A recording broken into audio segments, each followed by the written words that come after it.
Halo guys, kita sekarang berada di Pura Girinata yang berada di Jalan Kawi, Kelurahan Gajah Mungkur. Di sini guys adalah tempat beribadah orang-orang Hindu Bali, orang Hindu Bali. Jadi orang Hindu Bali yang ada di Kota Semarang beribadahnya di pura ini. Dan nanti kita akan berbincang-bincang dengan pengelola pura ini, yaitu Bapak yang pengelolanya sini. Nanti kita tanya bagaimana bisa pura ini dijadikan suatu objek wisata, namanya wisata religi. Ya, nanti mari kita ke dalam guys.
Masuk ke pura ini guys, seperti kita mengingatkan di Bali persis ini, tapi nanti kita akan menemui pengelolanya yang lebih jelas, yang akan dijelaskan lebih sejelas-jelasnya, karena destinasi pura ini jadikan destinasi wisata religi guys. Jadi tiap minggu pengunjung sudah banyak sekali, apalagi sebelum pandemi ya. Sebelum pandemi corona kita parkirnya sudah tidak muat, tapi sekarang karena ada pembatasan ya hanya 50% yang datang di sini. Tapi nanti lebih jelasnya kita temui pengelola di sini.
guys, kita sudah bersama dengan Pak Nengah, pengelola pura sini. Nanti kita akan tanya-tanya lebih jauh mengenai tentang pura ini, kenapa dijadikan objek wisata religi. Tapi sebelumnya guys, kita akan melihat ini adalah pandangan kota Semarang. Pelabuhannya juga tampak, kemudian juga pasar tebang juga tampak. Ya. Ini kita akan bicara sebentar, Pak. Selamat sore, Bapak. Selamat sore. Ya. Kita dari Pari TV ya Pak. Di Pari TV itu adalah TV digital, TV budaya Nusantara. Jadi pemutarannya hanya tentang budaya, kesenian dan pariwisata. Ya. Jadi kami akan tanya mengenai ini ya Pak, mengenai kenapa kita baca-baca di surat media pura ini dijadikan objek wisata religi yang makin lama tuh banyak pengunjungnya. Ya. Ya, terima kasih. Jadi Pura Agung Girinate ini didirikan tahun 69. 69. Ya, dan 69. Jadi kalau kita melihat perjalanannya bahwa di Semarang ini sebenarnya banyak lokasi-lokasi yang bisa atau berpotensi untuk dijadikan aset wisata untuk menarik wisatawan dari tidak hanya dari dalam negeri maupun bisa juga dari luar negeri. Termasuk Pura Girinate ini baru kita jadikan dan dinobatkan oleh Pak Wali Kota, termasuk juga Pak Gubernur, dijadikan sebagai aset objek wisata religi. Ya, karena sejak tahun 2015, sejak saya jadi Ketua PHDI, Pura Agung Girinate ini kita buka untuk umum. Nah, jadi kita buka untuk umum, tidak hanya untuk umat Hindu, aja, untuk umum. Sehingga mulai sejak itu Pura Girinate ini banyak dikunjungi oleh warga masyarakat dari Bali, kemudian dari Jakarta, kemudian dari Lampung, dari Kalimantan, bahkan ada yang ke sini. Ya. Nah, kemudian di awal saya juga banyak umat kita sendiri mempertanyakan, loh kenapa Pak Nengah kok sekarang pura banyak dikunjungi oleh masyarakat luar, bagaimana untuk kesucian dan lain sebagainya. Gitu. Perlu juga diketahui bahwa konsep pura itu beda dengan tempat ibadah agama lain. Kalau pura itu, area pura dibagi menjadi 3 lokasi yang disebut dengan mandala. Tadi di depan itu kita masuk melalui gapura besar itu disebut dengan Nista Mandala. Nista Mandala ya, di depan itu, di tempat parkir. Ya. Nah, Nista Mandala digunakan untuk hal-hal yang sifatnya Nista. Nista misalnya tempat parkir, kemudian tempat kamar mandi, WC, posisinya pasti di Nista ini, di luar, area luar ya. Kemudian masuk melalui pintu gerbang, namanya Candi Bentar itu kita masuki area Madya Mandala. Ini area Madya Mandala ini. Oh ini ya. Madya itu tengah. Gitu. Ya. Mandala area tengah ini digunakan untuk sosial kemasyarakatan. Termasuk ini kuliner ini area Madya Mandala ini. Ya. Sosial kemasyarakatan. Sosial kemasyarakatan. Jadi untuk berkesenian, untuk simokramo, diskusi, untuk kuliner, untuk untuk olahraga, rapat itu bisa di area Madya Mandala. Jadi kalau ada rapat di sini bisa ya? Bisa. Dan tidak hanya digunakan oleh umat Hindu. Dan aula, kita punya aula ini digunakan oleh masyarakat umum. Asal pemberitahuan, izin ya gitu. Bisa digunakan oleh masyarakat umum. Dan sudah ceritakan. Ya, dan sudah sering digunakan mulai dari untuk wedding, untuk sunatan, acara-acara resepsi apa saja boleh dilaksanakan di area ini Balai Kertosapu ini. Kemudian yang di dalam itu yang disebut dengan Utama Mandala. Nah itu Utama Mandala. Nah itu yang dimanfaatkan untuk sembahyang. Ya. Jadi fungsinya cuma satu, itu yang digunakan untuk sembahyang. Jadi kalau area Madya Mandala, Nista Mandala boleh aja digunakan untuk sembahyangan yang mungkin yang rutinitas kan juga tiap hari terjadi ya. Tapi kan ada sembahyangan yang mungkin ada ada waktu-waktu tertentu ada nggak? Ada. Jadi kalau kita biasanya sembahyang bersama di sini itu setiap purnama dan ilmu. Purnama itu bulan purnama Bulan itu. purnama. Ya. Kalau film itu pas bulan mati.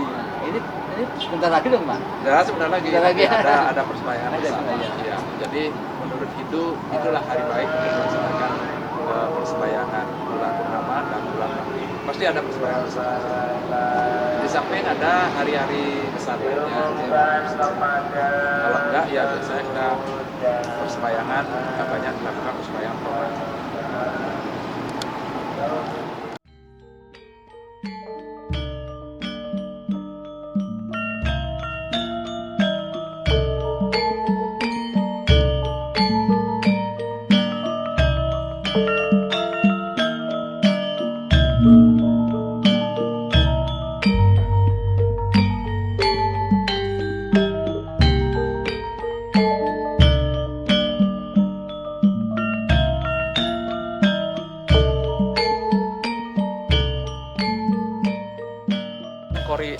Candi Bentar. Masuk Candi Bentar ini, terus kita turun di sini. Inilah disebut dengan area Madya Mandala. Oh, area Madya. Madya Mandala, Madya berarti tengah. Madya. Kalau ini apa namanya? Ini Balai Pesadekan, jadi tempat kita ngaso dulu. Jadi kalau dari perjalanan jauh kita ngaso di sini dulu.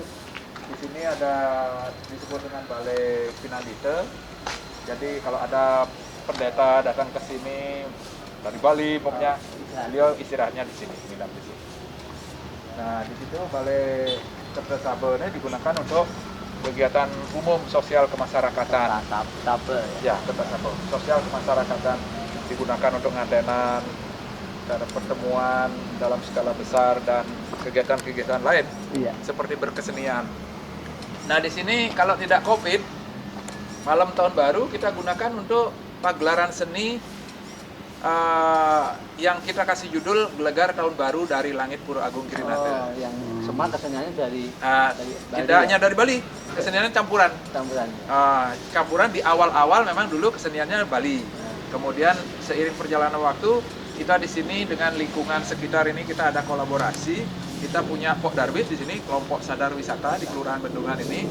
Nah, kerjasama dengan mereka, kita mengadakan perhelatan itu Gelegar Tahun Baru dari Langit Pura Agung Girinata setiap malam tahun baru karena ini COVID nggak ada. Tapi tidak ada rencana kecil-kecilan gitu, Pak? Nggak ada. Kita off tahun ini benar-benar off ya. Jadi pelaksananya ya jangan heran melihat orang nari Bali menggunakan jilbab ya ada di sini. Nah, itu. Jadi kerukunan interaksi dengan masyarakat di sekitar benar-benar ada di sini. Nggak ada grup, Pak, ya? Ada grup. Ada. Dari Bali itu. Kita ada punya gong, kita ada punya angklung, kita punya kesenian dari bambu disebut dengan amorele, kita ada semua di sini. Jadi kita juga punya gamelan Jawa juga lengkap ada di sini. Jadi keseniannya juga di samping kesenian Bali ada juga kesenian Jawa. Dan itu juga sudah merupakan salah satu agenda dari Dinas Pariwisata setiap malam tahun baru. Di samping Simpang 5 ada beberapa kegiatan lain di sini juga termasuk ada acara malam tahun ini kita op dulu ya. Op semua kita ya demi keselamatan op semua. Ayo kita ke sana. Nah ini utama Mandala. Kita boleh masuk namun menggunakan ini. Pakai ya. Diikatkan di pinggang. Ini hanya ini harus pakai ini guys kalau masuk ke utama Mandala.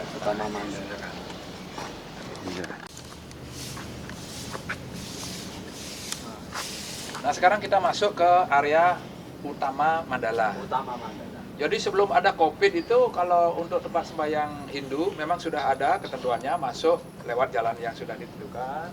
Nanti keluar jalan yang sudah ada sehingga agak tepuk begitu. Jadi ini area utama Mandala, tempat kita sembahyang. Kalau umat Hindu sembahyang itu di alam terbuka begini, di alam terbuka. Namun boleh juga sembahyang di atas juga, manakala terlalu panas atau hujan gitu, boleh saja sembahyang di situ. Tapi pada umumnya kalau cuaca bagus, kita melaksanakan persembahyangan di alam terbuka ini. Ini Padmasana, bangunan yang tinggi ini adalah Padmasana. Sebagai kiblat gitu, sebagai kiblat bukan kita nyembah batunya, tapi kita nyembah seolah-olah Ida Sang Hyang Widi, Tuhan Yang Maha Esa ada di sini, Ada sini. begitu. Seperti Karena- umat Islam juga di Ka'bah Ya, itu, kita ada kiblatnya. Kenapa kiblatnya. ada seperti ini? Karena kita sembahyang perlu ada konsentrasi begitu. Karena kita juga tidak tahu bagaimana wujud Tuhan gitu. Kita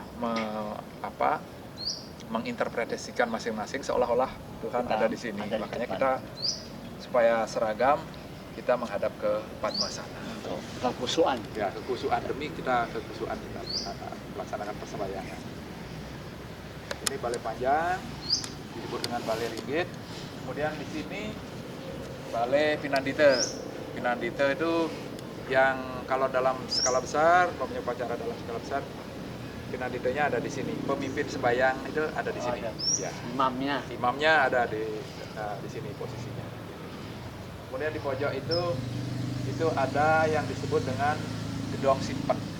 Gedong itu bangunan gedung gitu untuk menyimpan sarana prasarana, ada kain, ada tombak, ada payung, umbul-umbul. Nah, tempatnya di sana. Itu antara lain yang ada di utama Mandala ini. Yang jelas fungsinya cuma satu, yaitu untuk melaksanakan persembahyangan. Ya. Jadi masuk di sini juga ada persyaratannya. Yang pertama itu menggunakan ini. Nah, dan larangannya juga ada. Larangannya tidak boleh yang dalam kondisi menstruasi, tidak boleh gitu. masuk ke sini. Sama. Yang disebut dengan suntakan. Ya, lepas alas kaki maksudnya ya untuk kesucian, Ya. menjaga kesucian di sini saja. Sangat. Kita pakai ini sebenarnya ini hanya merupakan simbol ini. Simbol untuk mengikat pikiran kita masuk ke tempat suci, pikiran kita diikat gitu. Kenapa pikiran kita diikat, kok ngikatnya kok di perut gitu, bukan di kepala ngikatnya. Padahal pikiran ada di kepala. Tapi yang namanya sadriku, hal-hal yang tidak baik itu ada di perut Ada di kita. perut, ya. Sehingga disinilah diikat gitu. Hanya sebagai tanda bahwa kita masuk tempat ibadah itu kita harus pikirannya harus suci, harus baik gitu. Saya kira itu di Taman Mandala ini. Jadi kita keluar lewat.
Terima kasih Pak Tengah, tadi sudah dijelaskan tentang apa itu pura, ada pembagian itu sehingga sampai jelas, dan mungkin pemirsa Setiap Hari TV jelas sekali untuk mendengar keterangan Bapak.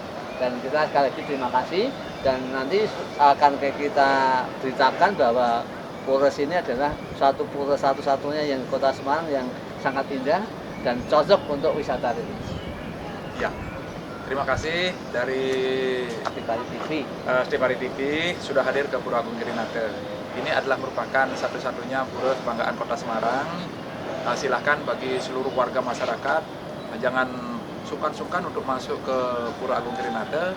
Kendatipun Pura Agung Girinate adalah tempat ibadah, tempat suci, namun juga terbuka untuk umum, terutama area Madya Mandala dan Niste Mandala di sini. Jadi teman-teman bisa melihat Kota Semarang dari ujung sampai ujung hanya dari Pura Agung Girinate. Sukses semua. Terima kasih.